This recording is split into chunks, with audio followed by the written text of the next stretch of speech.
अल्लाहुम्मा या अली या अज़ीम या हलीम या अलीम। उम्मीद है तमाम अहबाब सब खैर वाफ़ियत से होंगे।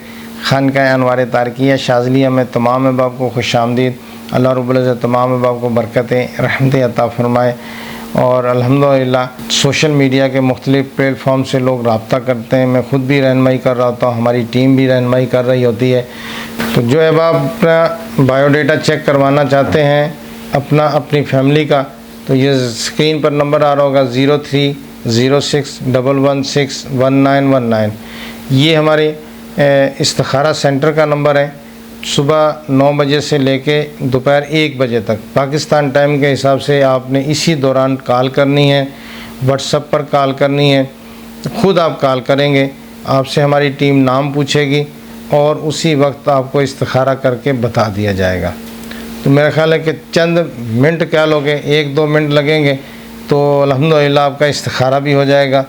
और खुदा न खास्ता अगर कोई मामलात हैं तो आप उसके लिए वजीफ़ा भी पूछ सकते हैं।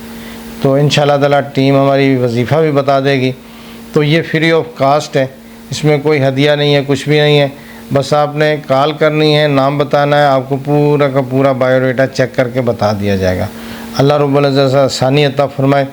अल्हम्दुलिल्लाह खानका के इस चैनल पर बहुत सारी वीडियो अपलोड है। इसमें बहुत कुछ बताया जाता है, मुख्तलिफ़ तरीक़ों के हवाले से, इलाज मुआलजे के हवाले से, रूहानियत नूरानियत के हवाले से और फिर रुज्जत के हवाले से।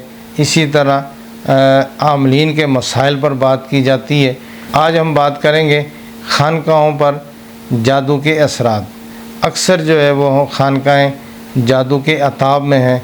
और फिर क्या होता है कि हमारे जो पिराने उज़्ज़ाम हैं वो बैठे हुए देखते होते हैं कि लो जी कोई मसला नहीं है, खुद ही मसला हल हो जाएगा, बुज़ुर्ग मसला हल कर देंगे। तो लेकिन देखें ना कि ये मामलात बहुत ज़्यादा हैं, पेचीदा भी हैं। तो इसके लिए कुछ इक़दामात करने चाहिए। तो इंशाअल्लाह ताला इस पर मैं बहुत ही आसान और बेहतरीन अमाल बताऊँगा। तो ये बहुत आसान होंगे, हर कोई कर सकता है। अब जो है आप मसनद पर बैठे हुए हैं, इलाज मुआलजा कर रहे हैं, जो है आप अपने आस्थाने पर बैठे हुए इलाज मुआलजा कर रहे हैं, जो है आप कहीं पर भी बैठ के वो इलाज मुआलजा करते हैं, उनके लिए ये कह लो कि वीडियो बहुत ही अच्छी है। आप इसको मुकम्मल देखेंगे तो इंशाअल्लाह ताला बहुत ज़्यादा मुस्तफ़ीज़ होंगे। अल्हम्दुलिल्लाह खानका की तरफ से तकरीबन 18 के करीब किताबें आ चुकी हैं। तो इसमें हमारी सबसे बड़ी किताब शाज़ली तरबियती निसाब, इसमें 15 असबाक हैं। तो इसमें शुरू से लेके एंड तक हर चीज़ आपको मिल जाएगी, मुकम्मल कोर्स। अब इसमें यह फ़ायदा होगा कि एक ही किताब में आपको इस्तिखारा भी मिल जाएगा, हिसार का अमल भी मिल जाएगा, इलाज मुआलजे के तरीक़े भी मिल जाएंगे, और फिर तावीज़ात, फरीते, और इसमें जो है ना नकूश वगैरह, फिर बहुत सारे तरीक़े इसमें इलाज के लिखे हुए हैं। इसमें सिरी पाए के उतारे, लेमन, लौंग के उतारे, और इसी तरह गोश्त से उतारा किस तरह किया जाता है। यानी कि ये किताब हमारी मुकम्मल निसाब है, इसमें हर चीज़ आपको मिल जाएगी। जो अहबाब भी ये कोर्स कर लेंगे, मेरा ख़्याल है कि 5, साढ़े 5, 6 महीने लग जाते हैं कि जब आप इसको स्टेप बाय स्टेप चलते चलते जब आप मुकम्मल कर लेंगे तो मेरा ये मानना है कि आप एक माहिर आमिल बन जाएंगे। अगर आप अमलियात में आना चाहते हैं तो एक माहिर आमिल बन जाएंगे। अगर आप रूहानियत पर ही रहना चाहते हैं तो अल्हम्दुलिल्लाह अल्लाह रब्बुल इज़्ज़त आपके सीने में, आपके क़ल्ब में नूर अता फ़रमा देगा। ठीक है ना। बाकी इसमें जितने अमाल हैं सबकी इजाज़त होगी। अब लाज़मी नहीं है कि हमने बाबे ही पैदा करने या हमने बाबे बनाने। तो अब आपके बेहतर तो यही है कि आप इसको सिर्फ़ अल्लाह की रज़ा के लिए पढ़ें। जब आप नादी अली शरीफ, चहल काफ, सूरह मुज़म्मिल शरीफ, सूरह इखलास अल्लाह की रज़ा के लिए पढ़ेंगे तो अमलियात में तो ऐटोमेटिकली आपके लिए कह लो कि आसानी हो जाएगी। जब आपकी ज़ुबान जारी हो जाएगी, आपको अल्लाह रब्बुल इज़्ज़त आपके क़ल्ब में नूर अता फ़रमा देगा। तो बस जो आप ज़ुबान से बोलेंगे तो अल्हम्दुलिल्लाह वो हो जाएगा। तो अल्लाह आसानी अता फ़रमाएगा।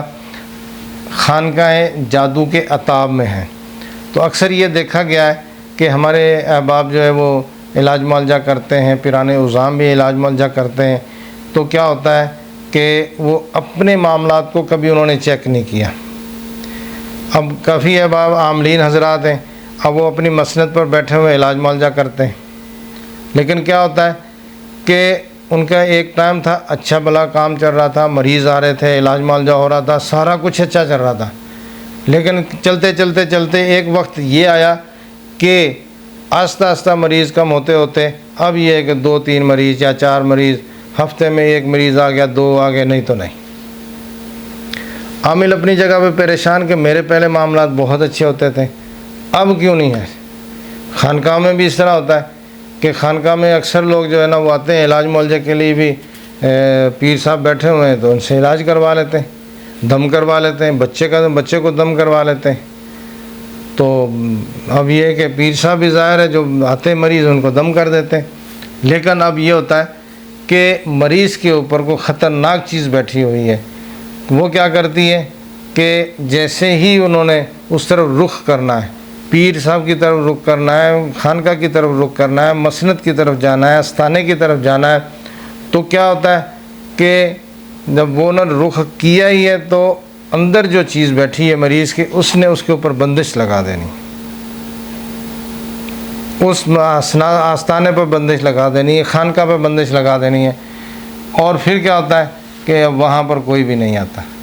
अब यहाँ सबसे बड़ा एक सवाल पैदा होता है कि पीर साहब भी बहुत वजीफ़े करते हैं, पढ़ाइयाँ करते हैं, और जो मसनद पर बैठा हुआ है वो भी पढ़ाइयाँ करता है, बंदिश कैसे लग गई? बंदिश तो नहीं लगनी चाहिए। हालांकि उसने अपनी खानका की कील भी किया हुआ है, मसनद पर बैठा हुआ उसने भी कील किया हुआ, बंदिश फिर क्यों लग गई? फिर क्यों बंदिश आ गई? इसी तरह अपना मस्जिद इमाम होते हैं, अब वो ज़्यादातर क्या होता है कि उनके पास अहले इलाका से अब बच्चा रो रहा है या बच्चा परेशान हो रहा है या कोई मसला हो गया, बड़े को हो गया, छोटे को हो गया, बहन बेटी को होगा, बच्चों को बच्चियों को हो गया, चलो जी मौलवी साहब के पास जाके दम करवा लेते हैं, इमाम साहब के पास जाके दम करवा लेते हैं। तो इमाम साहब के पास जब जाते हैं तो इमाम साहब इनकार नहीं करते, उनकी ड्यूटी होती है।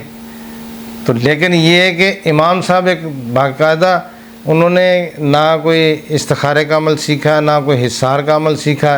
अगर उन्होंने नहीं सीखा, यहाँ पर यह है कि उन्होंने नहीं सीखा तो ये मसला होता है कि अब वो उनका हिसार भी नहीं है और उन्होंने ना मरीज़ को चेक किया इसके ऊपर क्या मामला है, वो उन्होंने पढ़ के जैसे ही फूंक मारी है तो बस ये कि सारा कुछ उन्होंने भान दिया। अब इमाम साहब बेचारे देख रहे हैं उनकी तबीयत ख़राब हो गई है और नमाजियों से रोज़ाना कोई लड़ाई झगड़ा तू मैं शुरू हो गई है और मस्जिद की कमेटी के अलग नखरे हो गए, अगर अलग मसाइल शुरू हो गए। अब उसको यहाँ तक होता है कि अपनी जो वो कह लो कि वहाँ पर ड्यूटी दे रहा है वो दाव पर लग जाती है। एक वक्त था इमाम साहब के पास डेली के 200 बंदे आ रहे थे, 150 मरीज़ आ रहे थे, 100 मरीज़ आ रहा था। अब ये है कि 100 की बजाय 10 भी नहीं आ रहे, तो यहाँ फिर ज़ाहिर है कुछ ना कुछ तो है। अब खानकाहों में ये मामलात क्यों होता है कि अक्सर हमारे अहबाब जो होते हैं ना वो ज़ाहिर है उन्होंने अपने खानका को कील भी की होती है, बाज़ का तो उन्होंने हिसार लगाया होता है, बाज़ का रोज़ाना पढ़ाई भी कर रहे होते हैं, लेकिन फिर क्यों बंदिश लग जाती है, फिर क्यों उसके ऊपर जो है ना वो क्या लोग उसको भान दिया जाता है। हालांकि ऐसा नहीं होना चाहिए। जहाँ कील लगी हुई है, जहाँ पर रोज़ाना बंदा बैठ के पढ़ाई कर रहा, फिर क्यों बंदिश आ गई? तो देखें बंदिश इसलिए आती है कि हर मरीज़ एक जैसा नहीं होता, ठीक है ना। कई ऐसे खबीस जन्नात, ऐसे गंदे जन्नात, खबीस अरवा जो खुद बड़े जादूगर होते हैं, ठीक है ना। और मरीज़ के ऊपर खुदा न खासा वो है, वो मरीज़ आमिल के पास चले गया या मरीज़ पीर के पास चले गया, जिसके पास जाएगा उसको उसने भान देना, ठीक है ना। तो अब ये कि पीर साहब खामोश से बैठे हैं, लो जी कोई मसला नहीं, हमने कील लगाई हुई है, हमने इशार किया हुआ है।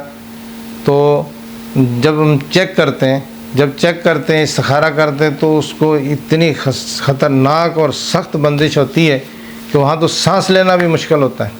तो यहाँ पर जो है वो काम करने वाला क्या है, या सोचने वाली बात तो यही ना, एक इमाम साहब के ऊपर बंदिश लग गई है, उसके सारा कुछ मामलात बंद हो गए, अब उसके पास मरीज़ नहीं आते। एक मसनद पर बैठा हुआ बंदा, उसके पास मरीज़ नहीं आते। एक पीर साहब बैठे हुए हैं, उनके पास पहले तो लोग आते थे इलाज मुआवजा के लिए, दम वगैरह करवाने के लिए, अब नहीं आते।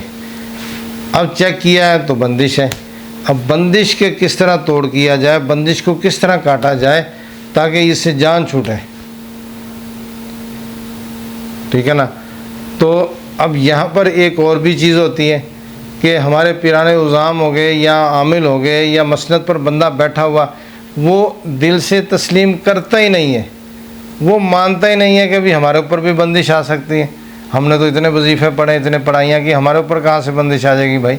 वो कह रहा होता है कि हमने इतने इतने बड़े बड़े चिल्ले किए हुए, इतने पढ़ाइयाँ की, हमारे ऊपर बंदिश कैसे आ जाएगी। देखो जी, हरफ आखिर तो कोई भी नहीं है। अब बड़े बड़े आमिल पड़े हुए हैं और वो मिनट लगाते हैं, बंदिश हो जाती है। मेन चीज़ ये नहीं है कि बंदिश लग गई है, मेन चीज़ है उसको तोड़ना है। अब एक डॉक्टर है, बहुत माहिर डॉक्टर है, अच्छा डॉक्टर, स्पेशल सर्जन है, हार्ट स्पेशल सर्जन है, या उसका जो है ना वो किडनी स्पेशल सर्जन है, या बॉडी के किसी हिस्से का है, या पूरी बॉडी का है, तो क्या वो बीमार नहीं होता? हालांकि वो खुद डॉक्टर होता है।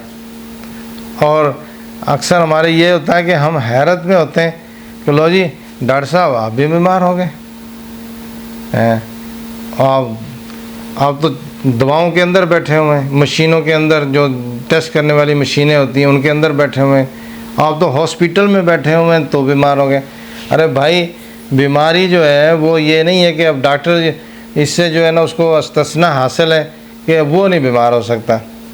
अब पीर को भी ये अस्तस्ना हासिल है कि वो बीमार अपना उसके ऊपर, उसकी मसनद पर, उसके खानका के ऊपर बंदिश नहीं आ सकती। कहीं पर भी नहीं लिखा कि ये लोग इनको अस्तस्ना हासिल है। अगर वो उनके ऊपर मामला आते हैं तो ये कुदरत की तरफ से भी होता है कि एक बंदा है उसके ऊपर बंदिश लगनी है, जादू होना है, उसमें उसने आजमाइश में आना है, बीमारी आनी है उसके ऊपर, कुदरत की तरफ से है तो आएगी।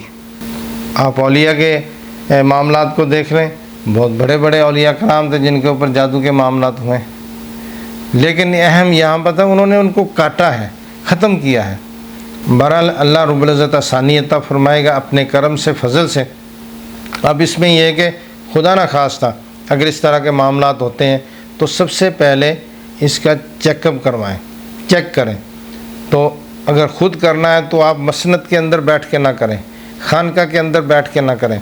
खानका के साथ मस्जिद है तो मस्जिद में बैठ जाएं, या खानका से बाहर निकल के उसको फिर चेक करें ताकि आपको सही उसका रिज़ल्ट मिले कि भी अब आया कि वाकई इसके ऊपर बंदिश है या नहीं है। आपने बाहर निकले हैं, आपने इस्तिखारा कर लिया, मसनद से बाहर निकल के आपने इस्तिखारा कर लिया या मस्जिद में बैठ के कर लिया कि बंदिश है, तो इसका इलाज मैं आपको बहुत ही आसान बता देता हूँ। ये इलाज कर लें, इंशाअल्लाह ताला ख़तरनाक से ख़तरनाक बंदिश का भी सफाया हो जाएगा, काट हो जाएगी, बिल्कुल उड़ जाएगी, ठीक है ना। तो अब क्या करना है कि आपने कि अगर आपकी मसनद पर है या खानका पर है तो कोशिश करें कि मस्जिद में बैठ के ये अमल करें, और मसनद पे हैं जिनके तो वो भी कोशिश करें कि मसनद में ना करें, बाहर मस्जिद में कर लें। आपने जो आपकी रोज़ाना की रूटीन की पढ़ाई है, मदामतें आप करते हैं, तो आपने 4 अदद लेमन लेने, उसके ऊपर पढ़ाई करके दम करना है, फूंक मारना है। तो असर के वक्त, एक दिन असर के वक्त आपने चारों कोनों पर, इसके चारों कोनों पर एक एक लेमन रख देना है असर के वक्त या असर के बाद, लेकिन 10 मिनट पहले रखना है। तो आपने एक दिन रख दिया, पढ़ा रहे सारी रात पढ़ा रहे, सुबह आपने उसको उठाना है, उठा के उसको जो है ना घर के बिल्कुल सेंटर में बीच में रख के, तो अगर थोड़ा बहुत आगे पीछे जो है मसला नहीं, लेकिन घर में बीच में रख के उसको 4 टुकड़े करें, कचरे में फेंक दें। 1 दिन कर लें, 2 दिन कर लें, 3 दिन कर लें, 5 दिन, 7 दिन, 11 दिन कर लें। इंशाअल्लाह ताला जहाँ पर आप देखेंगे वीरानी थी, मरीज़ कोई नहीं आ रहा था, मिलने वाला कोई नहीं आ रहा था, लोग नहीं आ रहे थे, कुछ जो है ना वो मरीज़ नहीं थे, तो ये काट जैसे शुरू करेंगे आस्ता आस्ता लोग आना शुरू हो जाएंगे। अगर आमिल के ऊपर, खुद के ऊपर बंदिश लगी है तो भी वो यही तरीका करे कि 2 लेमन ले लें, उसके ऊपर पढ़ाई करें, रात को तकिए के नीचे रख लें, सुबह उठें, लेमन को उठाएं, 7 मरतबा दम करके, 7 मरतबा ऊपर से घुमा के, 7 मरतबा ऊपर से घुमा के एक पेशानी पे माथे पर रख कर काट दें, एक सीने पर रख के उसके 4 टुकड़े करें, कचरे में फेंक दें। 5 दिन, 7 दिन, 11 दिन ये अमल कर लें, इंशाअल्लाह ताला बंदिशों का नामो निशान नहीं रहेगा। लेकिन ये ज़रूर है कि बंदा ये ना देखे कि लो जी हमारी मसनत है, हमारी खानका है, उस पर कौन बंदिश लगाएगा भाई, कहाँ से बंदी जाएगी। मेरे दादा ने इसकी कील की हुई थी, मेरे दादा ने इसको कील लगाए हुए थे, इसके ऊपर बंदिश आ ही नहीं सकती। आपके दादा ने कील लगाए थे या कोई अमल पढ़ा था, वालिद साहब ने पढ़ा था, आपने पढ़ा, वो अपनी जगह पर है। लेकिन ये देखें ना कि आपके ऊपर जो बंदिश आई है, जादू आया है, तो वो जो करने वाला बंदा हो सकता है कि वो हमारे से बड़ा हो, ठीक है ना। तो आमिल से जब बड़े में कोई बंदा हाथ डालता है तो आमिल के ऊपर मामलात आते, फिर आमिल को अपनी पड़ जाती है, ठीक है ना। जब आमिल से बड़ा कोई बंदा आएगा तो वो तो आमिल को वक्त डाल देगा। और आमिल ये ना सोचे कि लो जी मैं ही हूँ, मेरे से बड़ा कोई है ही नहीं है, ये बिल्कुल भी नहीं सोचना। बहरहाल ये कि ये अमल करें, तो हफ्ते में या 15 दिन के बाद लाजमी एक मरतबा अपने पूरी खानका को, अपनी मसनत को, अपने आप को, बच्चों को, सबको चेक करें। तो आप वक्त पर काट करें तो इंशाअल्लाह ताला अल्लाह ने चाहा तो ये जादू जनाद, ये बंदिशें वगैरह सारा कुछ ख़त्म हो जाएगा। कामिल यकीन के साथ करें, इंशाअल्लाह ताला हो जाएगा। तो मेरी तरफ़ से तमाम अहबाब को इजाज़त है। तो अपनी खानकाहों को, अपनी मसनत को महफूज रखें, सेफ़ रखें, रोज़ाना हिसार किया करें, रोज़ाना ही काट किया करें। तो मकसद सिर्फ ये वीडियो बनाने का यही था। हमारे पास बहुत ज़्यादा लोग आते हैं, रब्ता करते हैं, और ज़्यादातर मामलात जो है ना वही होते हैं कि बंदिशों के मामलात होते हैं। और कितना अरसा हो गया, 2 साल हो गया जी, 3 साल हो गए, 5 साल हो गए। अल्लाह के बंदे 5 साल तूने इसी तरह टाइम निकाल दिया। ये देखे ना कि मस्जिद की क्या पोजीशन है, क्या सूरत हाल बनी हुई है। अल्लाह रब्बुल इज़्ज़त आसानियत अता फरमाएगा। इस अमल की तमाम अहबाब को मेरी तरफ़ से इजाज़त है। अस्सलामु अलैकुम व रहमतुल्लाहि व बरकातुहू।